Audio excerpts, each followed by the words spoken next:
Bonjour Nicolas Mirkovitch. Bonjour. Vous êtes président de l'association Ouest-Est, le conflit bien sûr entre la Russie et l'Ukraine. Et quand on voit la stratégie de l'Union européenne et des USA en Ukraine, les discours belliqueux, les effets des sanctions, les conséquences économiques, la question que je souhaite vous poser, elle est assez simple. Comment en est-on arrivé là? Et subsidiairement, est-ce que tout est de la faute de la Russie? Alors, malheureusement, cette situation, on la connaît, enfin ceux qui suivent ce qui se passe sur le terrain depuis très longtemps. Quand je le dis, je le redis, quand j'ai vu qu'il y avait les événements du fameux Maïdan en 2013 qui ont été annoncés au public avec Bernard-Henri Lévy derrière en train de nous dire que c'était une manifestation pour la paix, pour l'honneur des Ukrainiens. Et il y avait certainement des Ukrainiens qui étaient là en train de se battre pour la paix contre l'oligarchie qui était en place en Ukraine. Mais cette manifestation était reprise en main et était guidée, téléguidée par les Américains, par des ONG atlantistes. Et on le sait, tout ça est documenté. Vous avez le patron de Stratfor, qui était l'antichambre de la CIA, et qui disait que c'était le coup d'État le plus flagrant de l'histoire. Donc il disait ça il y a encore peu de temps. Eh bien, quand cela s'est produit en Ukraine, sur la frontière de la Russie, quand on connaît en plus l'histoire et de l'Ukraine et de la Russie, qui est une histoire commune pendant des siècles, c'était évident que ça allait mal se terminer si c'était des atlantistes, vraiment dans la lignée fourgon de guerre américain avec le Washington d'un côté et le reste du monde sous leurs pieds, que ça allait mal se terminer. Le problème de l'Europe, c'était qu'au lieu d'empêcher les Américains d'organiser ce changement de gouvernement, on peut dire de régime en Ukraine, nous nous sommes fourvoyés derrière les États-Unis. Nous les avons suivis. Nous avons laissé une puissance étrangère au continent européen gérer un problème européen, s'immiscer dans les affaires d'une nation souveraine. Et les Américains, depuis qu'ils pilotent ce qui se passe en Ukraine, ont tout fait pour transformer l'Ukraine en coin entre la Russie et le reste de l'Europe. Parce que si on prend du recul et qu'on regarde l'enjeu géostratégique, quel est le problème pour les États-Unis? Les États-Unis ne veulent pas que la Russie devienne une grande puissance européenne.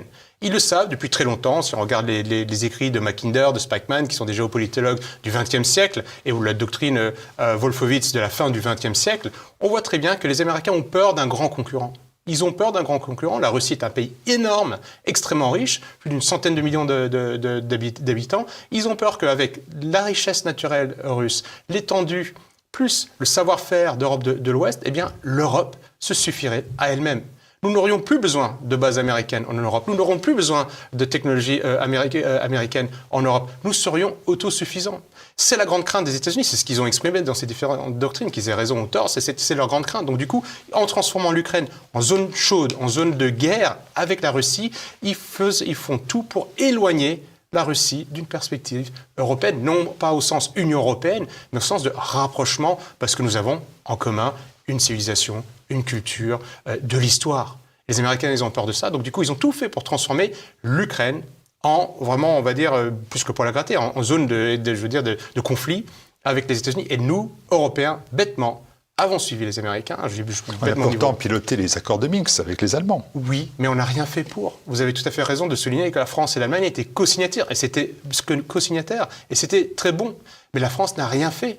Où était la pression de Hollande, du président Macron, sur Kiev pour mettre en place ces accords de Minsk? Combien de fois est-ce qu'on a entendu Emmanuel Macron taper du poing sur la table, aller à Kiev en disant « Bon, maintenant, vous allez appliquer les accords de Minsk ». Je rappelle que dans les accords de Minsk, qui étaient co-signés également par les Russes, le Donbass restait en Ukraine.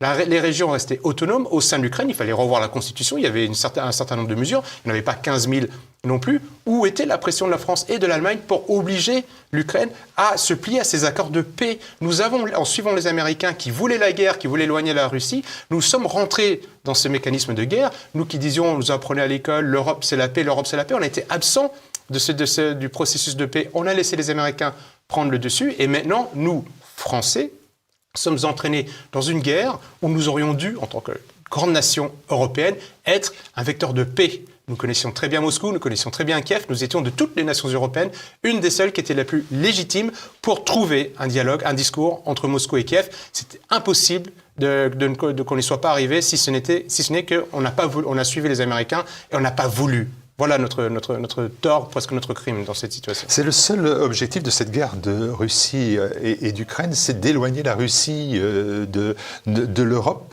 Est-ce que ça ne relève pas non plus de la folie d'un homme ou des objectifs sont purement économiques, peut-être géopolitiques, militaires, civilisationnels, que sais-je? Alors, si on regarde vraiment, on suit la doctrine américaine, étrangère depuis plus de 100 ans, elle veut clairement éloigner la Russie. Elle veut affaiblir, pas parce que ce sont des Russes, mais parce que c'est une puissance. Ils ont la même logique avec la Chine, ils ne veulent pas de concurrents. Vous voyez, les États-Unis, eux, ils ont érigé un modèle international, global. Ils ne veulent pas de concurrents qu'ils dominent. Ils sont le centre du monde économique aujourd'hui. Ils sont, encore avec la Chine, ça se joue au coude à coude, mais la première puissance mondiale. Ils ne veulent pas de concurrents. Si vous avez la Russie qui devient une grande puissance européenne intégrée avec le savoir-faire industriel allemand et français que nous sommes en train de perdre mais que nous avions, eh bien les Américains s'affaibliraient, ils le savent et c'est dans leur doctrine, c'est même pas quelque chose qui cache, ça ne tient pas, ça ne relève pas du tout de la conspiration. Ils ne veulent pas de concurrents. Et ce serait la Mongolie qui serait la plus grande puissance en devenir, eh bien les Américains auraient la même attitude envers un État. Et on le voit à chaque fois qu'un État ne rentre pas dans la logique américaine, dans la philosophie atlantiste, elle a une guerre. La Yougoslavie ne voulait pas rentrer dans l'Union européenne, elle n'était pas non plus dans l'Union soviétique. Elle a une guerre parce que du coup les Américains n'arrivaient pas à faire entrer ni dans l'Union européenne ni dans l'OTAN, dans le camp atlantiste. L'Irak, Saddam Hussein, à partir du moment où il a commencé à parler d'échange de pétrole en euros et non plus en dollars, ce qui tuerait le pétrodollar, donc qui est une des grandes forces, un des piliers de l'économie américaine, eh bien, il a eu une guerre.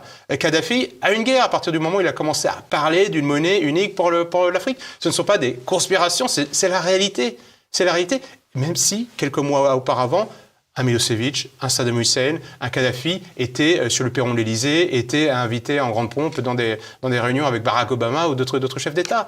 Et les Américains font ça, sauf que attaquer la Russie frontalement n'est pas possible, parce que la Russie est une puissance nucléaire. Donc on fait une guerre de proximité en Ukraine. Les Américains et les atlantistes avaient déjà commencé ça. En Géorgie, ils l'ont fait dans différents États. En Kyrgyzstan également, les fameuses révolutions de couleur, révolution de la rose, révolution de orange. Il fallait à tout prix affaiblir la Russie. Je vais vous citer un autre penseur américain qui est Zbigniew Brzezinski, qui lui, il dit dans son livre Le Grand Échiquier, qui est vraiment un livre à lire si on veut comprendre la politique étrangère américaine, il dit sans l'Ukraine, la Russie perd son empire, ne peut pas être un empire eurasiatique. Eurasiatique, c'est vraiment l'Europe et l'Asie ensemble. L'Amérique, si on regarde la map monde, est une île. L'ensemble de la Terre, 75% de la planète, 75% des ressources sont entre l'Europe, l'Asie et l'Afrique. Or, nous avons une île, les États-Unis, qui sont à plus de 7000 km de chez nous, qui sont en train de nous dicter ce qu'on doit manger, contre qui on doit faire la guerre, avec qui on a le droit de se marier. Il est temps que cette suggestion aux Américains cesse. Parce que là, du coup, maintenant, ce qui devait arriver, ce que je disais il y a quelques instants, j'ai vu il y a 8 ans, est arrivé. Malheureusement, j'aurais préféré avoir tort, mais c'est arrivé. Ceux qui savaient exactement quelles étaient les intentions des Américains ont vu en 2013, puis en 2014, lors du coup d'État à Kiev, que ça allait forcément mal se terminer. Et on a la guerre qui est à notre porte. Alors on a une Russie qui est inflexible, on vient de le voir, on a des États-Unis et l'Union européenne qui souhaitent adopter une attitude d'intransigeance totale, mais quand même on s'aperçoit quand même de deux choses. Premièrement, le camp occidental, si on peut utiliser ce terme, n'est pas monolithique, il y a des attitudes de retenue, on va dire, en Serbie par exemple, en Hongrie, ces nations privilégient finalement une troisième voie qui n'est pas celle de la confrontation. Et c'est la voie qu'il faut avoir. La Russie n'est pas une puissance comme une autre. C'est une très grande puissance nucléaire. C'est une vieille nation européenne. Et il faut savoir composer. Ça ne veut pas dire qu'il faut dire oui à tout ce que demande Vladimir Poutine. Nous avons des lignes rouges aussi où nous disons là, il ne faut pas franchir. Mais si on ne cherche pas le dialogue avec une nation nucléaire, ça peut être très dangereux pour nous tous. Et en plus, une armée qui est puissante. Je pense que la bonne voie est en effet la troisième voie, celle qui est suivie par la Hongrie ou par la Serbie, de composer, de dialoguer, de discuter. On ne peut pas avoir la paix s'il n'y a pas de dialogue. On ne décrète pas un jour, c'est la paix et c'est fini. On peut avoir la paix aussi si on défait son adversaire. Si on défait la Russie, on peut avoir la paix. On peut tout à fait avoir la paix. Est-ce que c'est sûr que les Américains vont apporter la paix? Est-ce que les Européens vont apporter la paix? Où est la paix que l'OTAN, et nous Français, sachons de balayer devant notre porte, nous avons apporté en Irak, qui s'est transformé en État, dont la partie occidentale s'est transformée en État islamique? Où est la paix que nous avons apportée en Syrie, derrière les djihadistes? Où est la paix que nous avons apportée en Yougoslavie, où les États sont toujours remontés les uns contre les autres, et on a le Kosovo qui est un État qui a été inventé, qui est la plaque tournante du trafic d'héroïne en Europe, qui est une drogue terrible, qui tue nos jeunes? Où est la paix que les Atlantistes, que les Américains et nous, derrière eux, avons apportée dans le monde? On juge un arbre à son fruit. Si on était capable d'apporter la paix, si on était capable d'apporter la paix entre les peuples, on va dire la prospérité, ça se verrait, ça se saurait, on dirait, regardez, l'invasion de la Yougoslavie par l'OTAN, c'est magnifique, aujourd'hui il n'y a plus de chômage, tout le monde est les Bosniaques, Serbes, Croates, tout le monde vit ensemble, ça se passe bien. Ce n'est pas le cas. Donc du coup, les Atlantistes, l'OTAN a prouvé qu'ils étaient incapables d'apporter la paix. Les dernières personnes qui doivent se mêler du conflit entre l'Ukraine et la Russie, ce sont les personnes de l'OTAN qui apportent la guerre et qui n'apportent jamais la paix. Personne de l'OTAN à l'instant, mais il y a aussi l'attitude de la Turquie, qui est membre de l'OTAN. Le rôle joué par la Turquie dans cette guerre semble adopté avec la volonté en fait, de jouer sur les deux tableaux. Et globalement, ça fonctionne. Oui. L'OTAN, il faut reconnaître à Erdogan, il est malin. Il joue sur les deux tableaux. Il sait à la fois... Pourquoi? Parce que lui regarde l'intérêt de la Turquie. Nous, Français, devons regarder l'intérêt de la France. Lui, il regarde l'intérêt de la Turquie. Il est au sein de l'OTAN, la plus grande puissance militaire de tous les temps. C'est la deuxième armée au sein de l'OTAN, je le rappelle. Il veut en même temps, il est un partenaire économique, politique de la Russie, tout en condamnant l'invasion de l'Ukraine par la Russie. Eh bien, il est un intermédiaire entre Poutine et Zelensky. Lui a organisé des accords, enfin pas des accords, pardon, mais des négociations en Turquie au mois de mars dernier. Il fait transiter les céréales qui sortent d'Ukraine par la Turquie. Il vend des Bayraktar, des drones aux Ukrainiens. Donc il va jouer sur les deux tableaux. Il est allié avec les deux. Il est malin. Il est malin parce que du coup, c'est son rôle. Il veut être une grande puissance régionale. N'oublions pas que la Turquie occupe illégalement le nord de Chypre, occupe illégalement le nord de la Syrie. On n'applique pas des sanctions contre la Turquie pour autant. Mais lui, Erdogan cherche l'intérêt de la Turquie. Et donc l'intérêt n'est pas d'avoir la guerre avec deux voisins.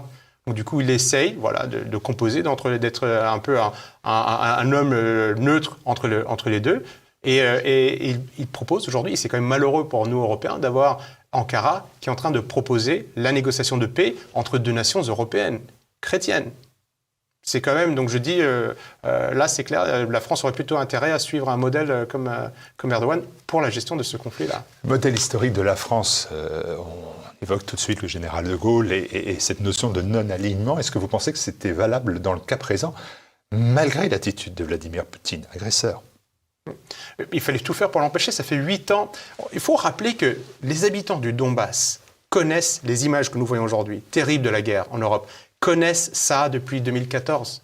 Nous avions 8 ans pour régler ce problème. Nous, Français, avions signé ces accords de Minsk 1 et en tout cas de Minsk 2. Pourquoi est-ce qu'on a attendu 8 ans ? Notre rôle était d'apporter la paix. On ne va pas nous faire croire que la France n'est pas capable de trouver un compromis entre la Russie et l'Ukraine. Ce n'est pas possible. Sinon, on met tous nos diplomates, on les met au chômage tout de suite. Tout de suite, ça veut dire qu'ils ne servent à rien. À quoi sert notre diplomatie si elle n'est pas capable de trouver des paix sur le terrain européen ? Et vous pensez à aucun moment que Emmanuel Macron se verrait mieux dans la situation de celui qui ramène la paix autour d'une table entre Zelensky et Poutine ? Vous pensez qu'il préfère être belliqueux à la suite de Joe Biden ? Alors, écoutons son discours. Quand est-ce qu'il parle de paix ? Regardez le nombre de fois où Emmanuel Macron parle de la guerre et regardez le nombre de fois où il parle de la paix. Où est le discours des responsables européens qui se gargarisent du mot paix, démocratie, amour entre les hommes, etc. Et le nombre de fois où ces personnes-là parlent de la guerre, de fournir des armes, d'armer, d'envoyer des Césars, d'envoyer des javelins américains, et le nombre de fois où ils parlent de paix. Quand est-ce qu'on les entend parler de paix ? C'est quand même le comble, c'est quand même incroyable. Je pense que ces personnes-là n'ont pas vécu la guerre. Ça, c'est un des problèmes qu'on a aujourd'hui. Elles n'ont pas connu la guerre. Nos anciens hommes politiques qui ont connu la Deuxième Guerre, et pour certains même la Première Guerre mondiale, il y a encore quelques générations, en tout cas quand j'étais jeune, savaient ce que c'était et ne voulaient pas que ça se reproduise. Et donc, du coup, ils faisaient tout. Là, nous avons des espèces de responsables politiques, des bobos qui sont à la tête de pays, qui connaissent la guerre qu'à travers des films qu'ils voient au cinéma. Et pour eux, c'est toujours les Américains qui gagnent. Ça n'est pas la réalité. Ils doivent sortir de leur monde virtuel, parler de la paix. Si vous voulez la paix, il faut se battre pour la paix. Et c'est dans ce contexte d'embrasement général que vont donc se dérouler, normalement, les élections de mi-mandat aux États-Unis.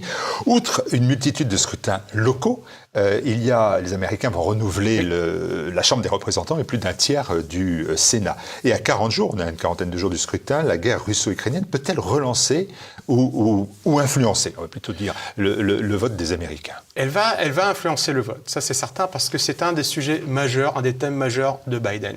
Biden ne cesse de parler de l'Ukraine.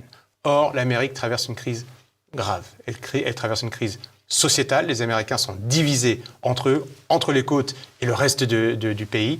Les Américains connaissent une inflation extrêmement importante, plus de 8%, c'est un des taux les plus élevés de ces dernières générations. Au niveau de l'énergie, on part de plus 41%, plus de 10% sur l'alimentaire. Donc du coup, les Américains traversent, et surtout les classes moyennes et les classes pauvres, traversent une situation de crise. Et ils veulent qu'on les aide, ils attendent de l'aide de la part de leur président, de leur gouvernement. Quand ils voient que Biden a dépensé déjà plus, s'est engagé sur la dépense de plus de 15 milliards de dollars pour aider l'armée ukrainienne, 15 milliards, c'est gigantesque. C'est quasiment un tiers du budget national de l'armée française. C'était une somme colossale. Et les Américains se disent, mais attendez, moi j'ai du mal à arrondir les fins de mois.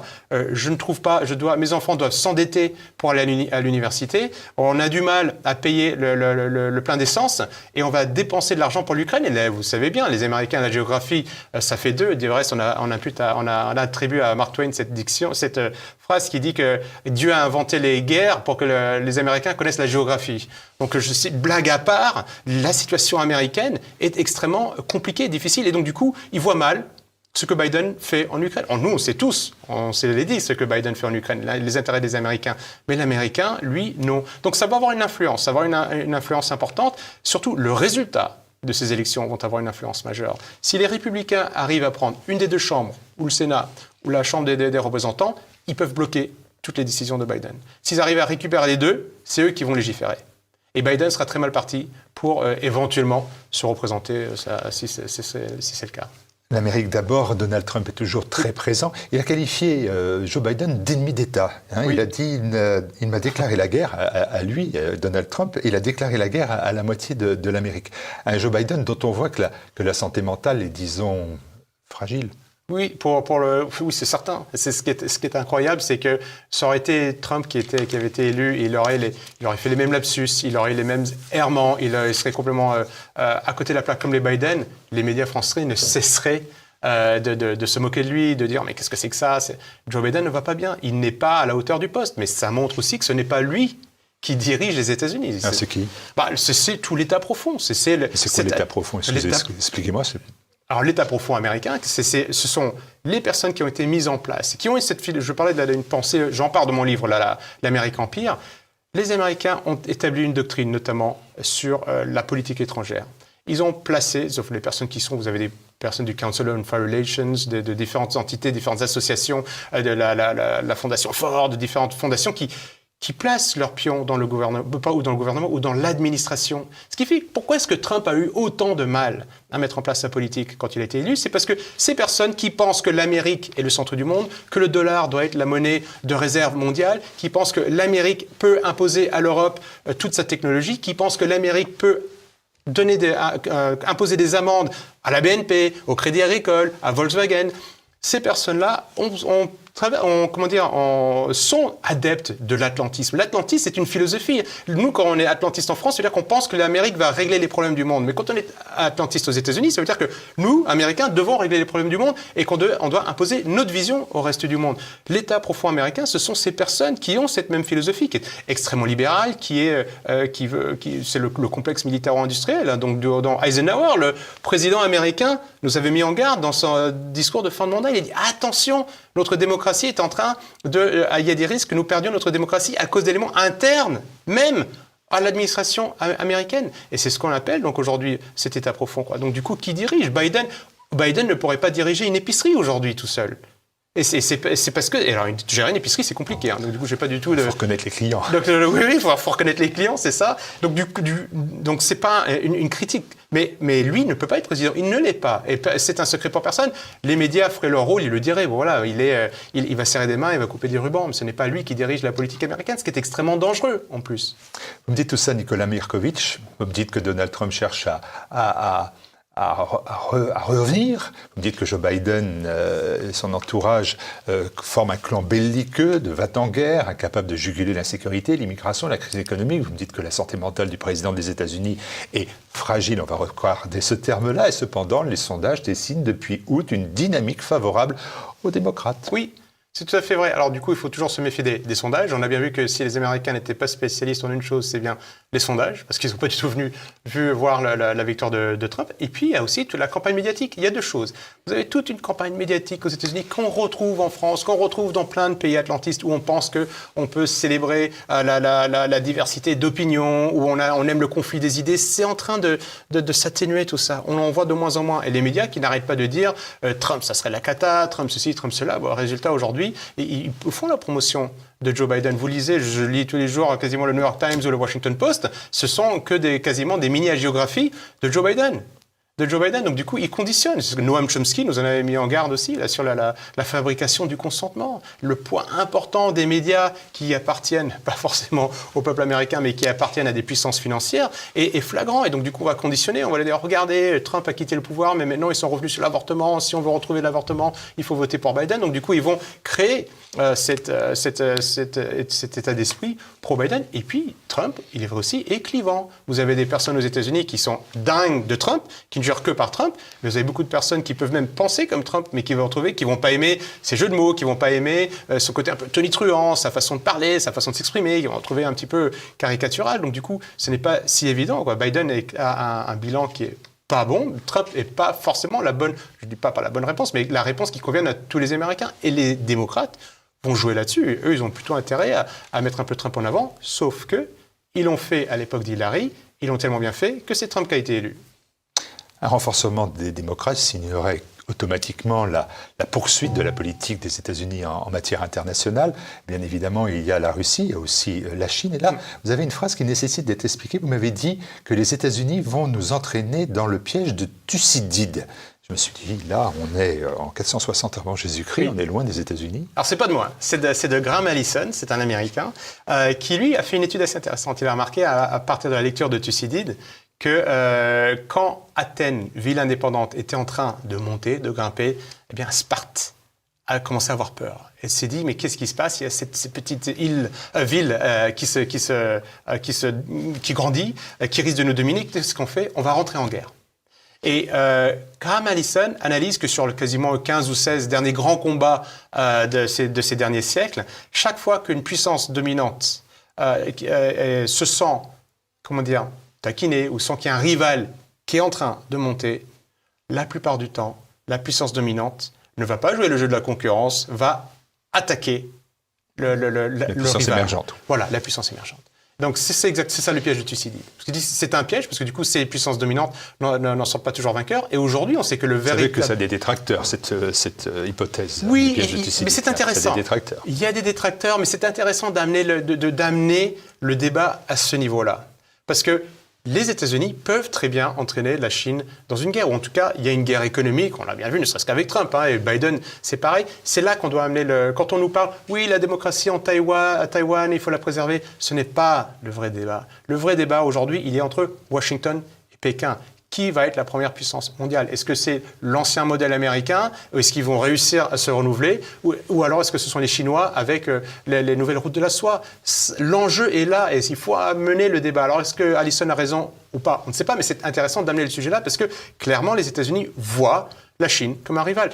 Quand les patrouilleurs américains sont en mer de Chine, c'est pour embêter militairement la Chine. Donc du coup, et on sait que ça peut... Qui se renforce militairement qui pour se renforce les évidemment militairement. Donc du coup, et les Américains ont peur parce que la Chine pourrait devenir la première puissance économique. C'est un modèle qui est radicalement différent du nôtre. Et quand on dit qu'il pourrait devenir la première puissance, c'est-à-dire que le dollar s'affaiblit, la puissance des États-Unis s'affaiblit, la puissance politique des États-Unis s'affaiblit, au profit de la Chine et des alliés de la Chine. Donc du coup, évidemment, les Américains voient ça d'un mauvais œil.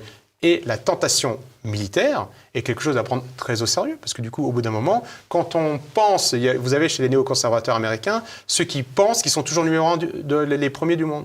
Et ils n'ont pas vu que le monde était en train de changer. Ils n'ont pas vu que des pays veulent des sas de décompression, qui veulent respirer, qui veulent exercer leur puissance. Et donc, du coup, ils ne voient pas ça. Ils disent, on va continuer à imposer comme on a toujours fait. Quand il y a un pays qui ne rentre pas dans l'ordre, eh bien, nous allons la contraindre à rentrer dans notre modèle. Et d'autres qui se sont rendus compte qu'il y avait ce monde multipolaire qui est en train de se construire et qui se disent, eux, attendez, si ce monde se construit, nous, on risque de devenir faible. Alors, au lieu de penser la suite, ils se disent, nous, on va devenir faible. Notre seule force, et c'est vrai que c'est une force de taille, c'est l'armée.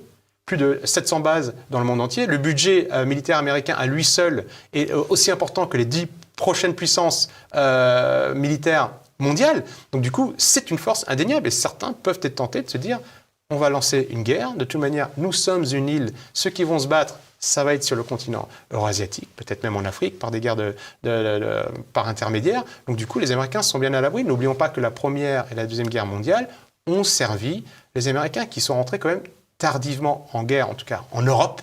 D'accord ? Et donc du coup, certains peuvent être tentés de se dire, on va créer des guerres sur d'autres continents, on va exciter, on a bien vu qu'entre Azerbaïdjanais et Arméniens, entre Tadjiks et le pays voisin, eh bien, il y a des guerres, il y a des rivalités qui sont en train d'être excitées en ce moment. Eh bien, les Américains peuvent se dire, écoutez, on va laisser ces Européens, ces Asiatiques se battre ensemble, et puis on reviendra en sauveur. Ils l'ont déjà fait 2 fois. Je ne dis pas qu'ils vont le faire, mais c'est certain que certains y pensent. Donc du coup, il faut faire attention. Le peuple avec lequel se battent les Tadjiks, ce sont les Kirghizes, où il y a quelques affrontements il y a quelques temps. Donc c'est très sérieux. C'est la réalité de l'histoire. Vous savez, notre grand crime aujourd'hui n'est de plus enseigner l'histoire correctement. Et si on ne sait pas d'où on vient, si on ne connaît pas bien le passé, on ne peut pas préparer ni l'avenir, ni maintenant, ni le Iketnouk. Donc c'est extrêmement important que nous nous souvenions de ça et que nous comprenions ce que font les États-Unis et leur jeu dans le monde, qui n'est pas du tout un jeu de boy scout. Merci.